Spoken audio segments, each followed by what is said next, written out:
तो 30 लाख फ्रीलांसर्स पाकिस्तान की मईशत में बड़ा अहम किरदार अदा कर सकते हैं, फ्रीलांसिंग एक्सपोर्ट में बड़ी हद तक इजाफा कर सकते हैं, लेकिन इस वक्त इन्हें बहुत सारे मसाइल का सामना है। अब इन मसाइल के नुकसानात क्या हो रहे हैं पाकिस्तान की इकॉनमी को, फ्रीलांसिंग के इस इंडस्ट्री को, इस पर गुफ्तगू करते हैं। डॉक्टर फतेहुद्दीन महमूद साहब, साबिक UN एडवाइज़र साइबर क्राइम्स, हमारे साथ मौजूद हैं। बहुत शुक्रिया डॉक्टर साहब, प्रोग्राम के लिए आपने वक्त निकाला। सबसे पहले तो फरमाइएगा, ये जो मसाइल थे जो अभी इस रिपोर्ट के जरिए हमने नाज़रीन तक पहुँचाए हैं फ्रीलांसर्स के, इसके अलावा भी कुछ और मसाइल हैं जो आपके इल्म में हैं इनके, और फिर इसका ओवरऑल इस वक्त नुकसान क्या हो रहा है पाकिस्तान की इकोनॉमी को? बहुत शुक्रिया अरबाब। मसला ये है कि ये जो मसाइल आपने जिनका जिक्र फरमाया अभी, ये फ्रीलांसर्स के मसाइल नहीं हैं, ये मसाइल स्टार्टअप ओनर्स के नहीं हैं, ये मेरे यानी IT इंडस्ट्री के सिर्फ मसाइल नहीं हैं, ये पाकिस्तान की मईशत के मसाइल हैं। अगर हम इन्हें सिर्फ इस अंदाज से देखना शुरू करेंगे, जैसा कि बदकिस्मती से हुकूमतें देखती चली आई हैं और अब भी देख रही हैं कि ये जी फ्रीलांसर्स है, चंद एक फ्रीलांसर्स है, तादाद गिनती कर लो कितने हैं, 1 लाख है, 5,000 हैं, 50 लाख हैं, उनके मसाइल हैं। मैं थोड़ा सा आपको एक बिगर पिक्चर की तरफ लेकर जाना चाहूँगा कि दुनिया में किसी ज़माने में सोना, हीरे जवाहरात, मादनियात, फिर तेल, ये वो कमोडिटीज़ थी जो किसी भी मुल्क की तरक्की में बहुत बड़ा किरदार अदा कर रही होती थी। लेकिन अगर आप पिछले 1-2 दहाइयों में देखें तो ये कमोडिटी सिर्फ एक रह गई है, और वो है इंफॉर्मेशन टेक्नोलॉजी। आज दुनिया के जो $1 ट्रिलियन क्लब है, यानी कि जिसमें एक खरब, उर्दू में 1 खरब ही कहेंगे, $1 ट्रिलियन वैल्यूएशन के साथ जो कंपनीज हैं, वो कुल दुनिया में 6 कंपनियां हैं, ठीक है, और उनमें से 5 कंपनियां इंफॉर्मेशन टेक्नोलॉजी की हैं। एप्पल, माइक्रोसॉफ्ट, गूगल, अमेजॉन और अभी रिसेंटली एनवीडिया, ये वो तमाम कंपनियां हैं जो किसी भी मुल्क में, किसी भी अगर ये मुल्क में हो तो उस मुल्क की ये रीढ़ की हड्डी के साबित हो सकती हैं। और हैरत की बात यह है कि ये तमाम की तमाम कंपनियां अमेरिका में हैं। क्यों हैं? ये तमाम के तमाम स्टार्टअप ओनर्स ये अमेरिका में हैं। क्यों हैं? इसलिए कि वहाँ पर हालात साजगार हैं। उन्होंने इन मसाइल को सिर्फ मेरा मसला नहीं देखा कि डॉक्टर फातेह का मसला है, अच्छा ये IT कंपनी चला रहा होगा, इसका मसला है, ठीक है, नहीं भी हल हो रहा, कोई बात नहीं, या ये फ्रीलांसर्स है, इनका मसला है। सिर्फ एक मसला नहीं है कि आपने बता दिया कि जी डॉलर भेजना मसला है, आप बैंकों में अकाउंट नहीं खुलवा सकते। मैं फ्रीलांसर्स, मेरे साथ जितनी कम्युनिटी है या स्टार्टअप वाले हैं, बैंकों में अकाउंट खुलवाने जाए, वो कहते हैं जी SECP से जाके कंपनी रजिस्टर करके आए फिर हम खोलेंगे। अरे भाई, उनके पास कहाँ से, उनके पास तो कंपनी ही नहीं है, वो तो एक कंटेंट क्रिएट करते हैं, उसको सोशल मीडिया पे डालते हैं और वो पैसे कमा रहे हैं। बैंक उनको फैसिलिटेट नहीं कर रहे। टैक्स वाले उनके पीछे पड़े हुए हैं कि जी तुम पैसा लेकर आए हो, तुम्हारे अकाउंट में इतना पैसा है, लाओ उसके ऊपर टैक्स दो। और FBR के पास पहले से, जैसे आपने फरमाया, STZA के कवानीन या इसके अलावा दीगर कवानीन पाकिस्तान में मौजूद हैं, लेकिन उनके ऊपर अमल दरामद नहीं हो रहा, उनके ऊपर SROs नहीं निकल रहे। फिर उसके अलावा आपका एक बहुत बड़ा मसला ये है, मैं सन 2007-8 की बात करूं, जब मैं FIA में साइबर क्राइम डिवीजन का चीफ था, मेरी टेबल से मल्टीपल टाइम्स ये रिकमेंडेशंस गुजरी मेरे अपने उस पे सजेशंस के साथ कि पेपैल को पाकिस्तान में लेकर आया जाए। आज तक, ये 2023 आ गया, आज तक हमारी हुकूमतें 2023 तक पेपाल को पाकिस्तान में लिए। उसका हमने सोल्यूशन क्या बताया? हम फलां पेमेंट गेटवे बना दिया, हमने फलां पेमेंट गेटवे बना दिया। अरे भाई, हम टेक्नोलॉजी के लोग हैं, हमें पता है गिटहब के ऊपर रिपोजिटरीज पड़ी हुई हैं, आप एक नहीं बल्कि चले 3 दिन लगा लें, मैक्सिमम 3 दिन के अंदर आप एक नया पेमेंट गेटवे खड़ा कर देंगे। लेकिन आप दुनिया को उस पर लेकर कैसे आएंगे? बिल्कुल उसी तरह से जैसे क्रिप्टो करेंसी है, क्रिप्टो करेंसी बिटकॉइन का आपके पास कोड मौजूद है, आप चाहे तो 1 घंटे के अंदर अपनी नई एक क्रिप्टो करेंसी एक जानिब हम जो वज़ीर IT हैं हमारे, वो ये भी सुनते हैं, उनका हम बयान सुनते हैं कि जी फ्रीलांसिंग एक्सपोर्ट को हम 2.67 बिलियन से 10 बिलियन तक लेकर जा रहे हैं, तो और कोशिश करेंगे कि लेकर जाएं। लेकिन जब ये जो तमाम स्टेप्स और जिन मुश्किलात और मसाइल का आप इस वक्त इजहार कर रहे हैं, अगर इनका इदराक ही नहीं होगा, इनके रूट कॉज की तरफ जाएंगे ही नहीं, तो फिर तो ये सिर्फ ये जो बयानात हैं ज़बानी जमा खर्च हैं, फिर तो इसमें कोई हमें इन एक्सपोर्ट्स में कोई तेज़ी नहीं नज़र आएगी, कोई फिगर ऊपर जाता नहीं नज़र आएगा, उल्टा शायद घट जाए हमारे फिगर्स। अरबाब साहब, आपने बड़ा अच्छा तज़किरा किया डॉक्टर उमर सैफ। मैं उनसे जब ये पंजाब इंफॉर्मेशन टेक्नोलॉजी बोर्ड के हेड थे तो मुलाकात हुई उनसे, मुझे बड़ा उनमें बड़ा एंथुसियाज्म नज़र आया था उस वक्त। डॉक्टर उमर सैफ आज पाकिस्तान के IT मिनिस्टर जब ये बने थे, तो हम हमारी जितनी IT इंडस्ट्री है, हमने बड़ी खुशी का इजहार किया था कि बिलाखिर एक ऐसे शख्स का इंतखाब किया गया जो IT से मुतल्लिक है, जिसका एक्सपीरियंस, जिसकी तालीम IT में है। इसी तरह से मैं इन कंट्रेरी बात करता हूँ कि जब प्राइम मिनिस्टर साहब जो मौजूदा हमारे केयर टेकर प्राइम मिनिस्टर अनवारुल्लाह काकड़ साहब, इनका जब इंतखाब हुआ, मैं चूंकि गैर सियासी आदमी हूँ, मैंने इससे पहले इनका नाम भी नहीं सुना था, लेकिन पिछले 3 महीनों में अगर मैं देखूँ अनवारुल्लाह काकड़ यानी हमारे जो प्राइम मिनिस्टर हैं, उन्होंने फिर भी इंडस्ट्री के हवाले से या आप स्पेशल इन्वेस्टमेंट फैसिलिटेशन काउंसिल उसके हवाले से बैरून मुल्क MOUs साइन करने के हवाले से प्रैक्टिकल स्टेप्स लिए हैं। जबकि अगर मैं डॉक्टर उमर सैफ साहब को देखूं तो डॉक्टर उमर सैफ साहब ने, आपने जैसे कहा कि 2.67 बिलियन से इन्होंने कहा कि जी हम 3 साल में अपनी एक्सपोर्ट IT एक्सपोर्ट को 10 बिलियन पर ले जाएंगे। तालियां, जो साथ बैठे हुए इनके लोग थे उन्होंने तालियां बजा दी इस बात के। अच्छा, अब अगर आप YouTube के ऊपर वीडियो निकाल कर देखें तो ये वही लोग हैं जो साथ बैठे हुए आज से 1.5 साल पहले, जब पिछले हमारे वजीर आजम जो थे उन्होंने इसे कहा था कि मैं 4.25 अरब से 50 बिलियन पर लेकर जाऊंगा और ये स्टेप्स हैं, तो इन्हीं लोगों ने तो तालियां बजाई थी। हैरत की बात यह डॉक्टर उमर सैफ साहब, क्या आपको ये जो साथ आपके बैठे हुए उन्होंने ये नहीं बताया कि कम से कम वो बयानात देख ले जो इससे पहले दे चुके थे, वो तो 50 बिलियन पर लेके, अगर सिर्फ जुबानी जमा खर्च की बात करें। वो एक हबीब जालिब का शेर है, सॉरी मैं यहाँ पे अर्ज करना चाहूंगा कि सरे मेंबर वो ख्वाबों के महल तामीर करते हैं, इलाजे गम नहीं करते, फ़कत तकरीर करते हैं। तो भाई डॉक्टर उमर साहब, आप सिर्फ तकरीरें ना करें, तकरीर करने के लिए तो अरबाब साहब बैठे हुए हैं, बड़ी अच्छी तकरीर करते हैं, मैं बैठा हुआ हूँ, हम भी यहाँ पर बोल रहे हैं। मीडिया का काम है तकरीरें करना, आपका नहीं है। आप प्रैक्टिकल स्टेप्स लें। जब तक आप प्रैक्टिकल स्टेप्स नहीं लेंगे, आप हमें रिप्रेजेंट कर रहे हैं ना IT इंडस्ट्री को, हम हमारे मसाइल जब तक आप हल नहीं करेंगे, आपको अल्लाह ताला ने एक इख्तियार दिया है, उसे प्रॉपर्ली।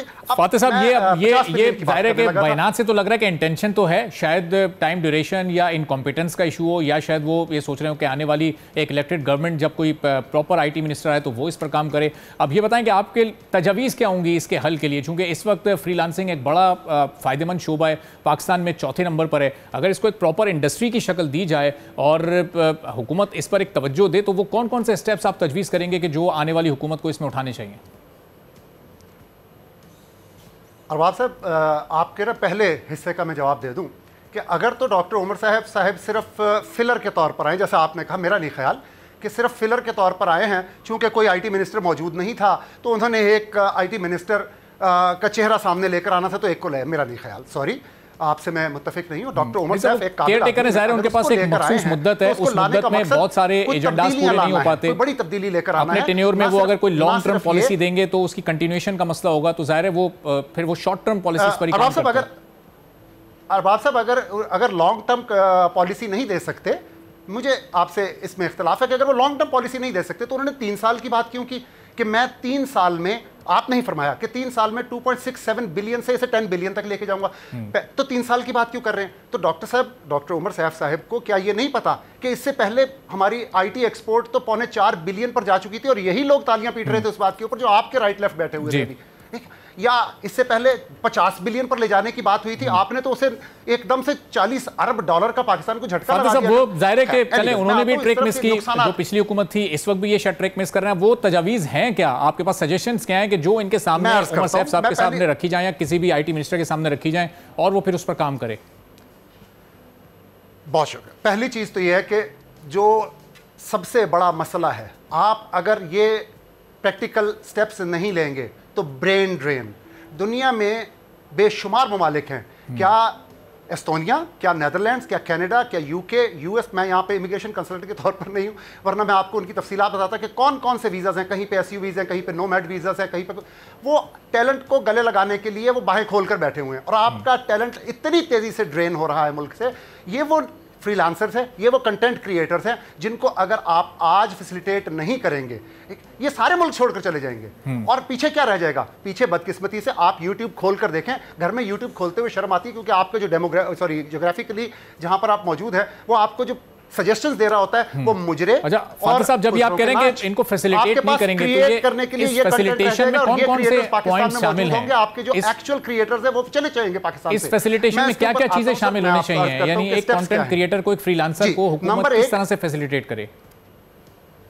जी मैं अर्ज करता हूँ। नंबर 1 कि स्टेट बैंक ऑफ पाकिस्तान, ये जो हमारे डॉक्टर साहब हैं, डॉक्टर उमर सैफ साहब काबिल आदमी है ना, बैग उठाएं अपना, साथ अपने सेक्रेटरी साहब, एडिशनल सेक्रेटरी साहब को बिठाएं गाड़ी में, स्टेट बैंक ऑफ पाकिस्तान के प्रेसिडेंट के पास पहुंच जाएं और मत उठे वहां से उनसे। और आपसे हम डॉक्टर उमर सैफ साहब से ये नहीं चाह रहे कि आप लेजिस्लेटिव चेंजेस लेकर आए। लेजिस्लेटिव चेंजेस ऑलरेडी मौजूद है, अरबाज साहब ने भी जिक्र कर दिया, बच्चे बच्चे को पता है कि पाकिस्तान के कवानीन में ये चीज़ मौजूद है। आप उसकी इंप्लीमेंटेशन करवाएं, उसकी इन्फोर्समेंट करवाएं।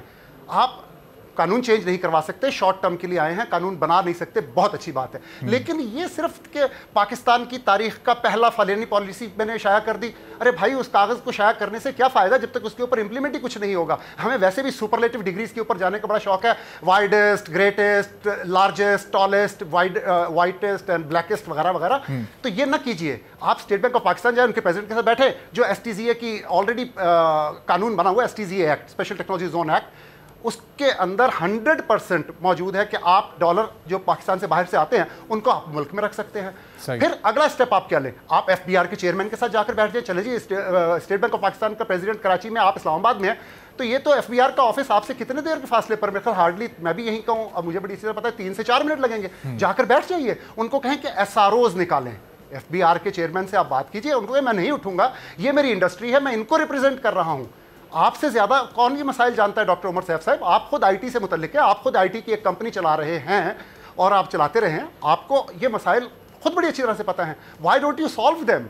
आप सिर्फ अगर तकरीरें करने के लिए हैं, उसके लिए तो एक आजकल तो AI आ चुका है। आप एक बॉट बनाएं, एक ऑटो बॉट, उसके थ्रू एक बना दे कि 3 ट्वीट, 4 प्रेस कॉन्फ्रेंसेज, 2 बयानात, 6 तकरीरें, वो हर हफ्ते निकालता चला जाएगा और पब्लिश भी खुद ही कर देगा। तो फातिह साहब, इसका मतलब कि आपकी गुफ्तगू से नतीजा बस किया जा सकता है कि मसला सिर्फ इंप्लीमेंटेशन का है। कवानीन भी मौजूद हैं, वो डॉक्यूमेंट्स की सूरत में मौजूद हैं, जिनको अमल करना है वो इदारे भी मौजूद हैं, लेकिन वो उन कवानीन पर अमल कर नहीं रहे। वो फैसिलिटेशन एक और यहाँ पर अरबाज साहब मुझे इजाजत दीजिए, मैं एक जुमला सिर्फ और अर्ज करूंगा कि जो मेरा पॉइंट है वो ये है कि सोशल मीडिया की जो कंपनीज हैं, एक मोनेटाइजेशन नहीं हो रही ना पाकिस्तान में। बहुत सारे प्लेटफॉर्म्स हैं सोशल मीडिया के, आपने जिक्र फरमाया कि उनकी मोनेटाइजेशन नहीं हो रही।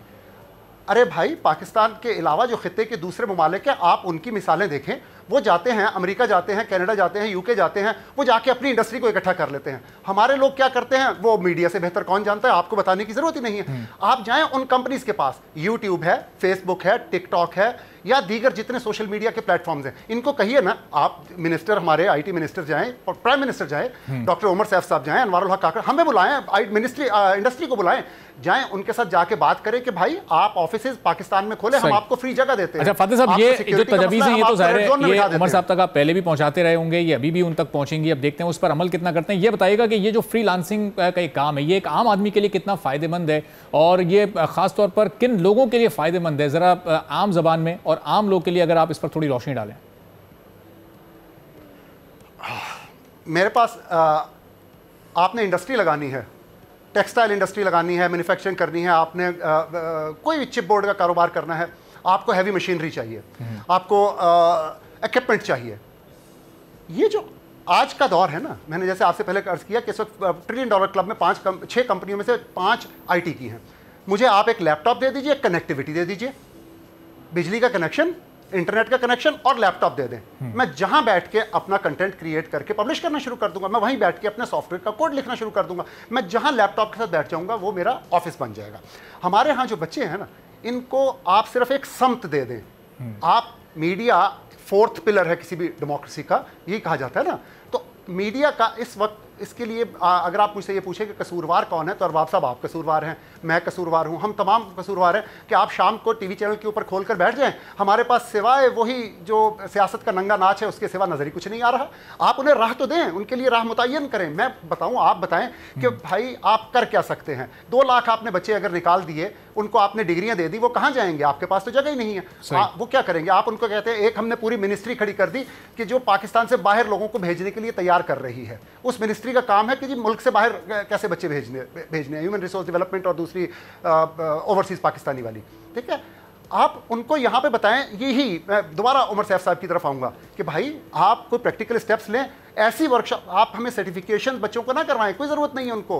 ठीक है, चलें डॉक्टर फातिह साहब, ये आप समझिए कि एक नुक्ता आगाज है कि आप देखें इस प्रोग्राम में आप आए और आपने अपने सारे रिजर्वेशन लोगों के सामने रखे, इस इंडस्ट्री के जो फवाइद और नुकसानात हैं और वो सब आपने बताए, और इस तरह हम कोशिश करेंगे कि आप जैसे दूसरे एक्सपर्ट्स को भी बुलाएं और उनको भी ये मौका फराहम करें ताकि एक नौजवान तक ये बात पहुँच सके कि फ्रीलांसिंग इस वक्त आज के दौर में कितनी इंपॉर्टेंट है। इसमें किसी हैवी इन्वेस्टमेंट की ज़रूरत नहीं है, बहुत कम इन्वेस्टमेंट में आप एक बड़ा अच्छा रेवेन्यू कमा सकते हैं। बहुत बहुत शुक्रिया डॉक्टर फातिह उद्दीन महमूद महमूद साहब, एडवाइजर साइबर क्राइम, हमारे साथ मौजूद थे। सब्सक्राइब करें और बेल दबाएं ताकि कोई खबर रह न जाए।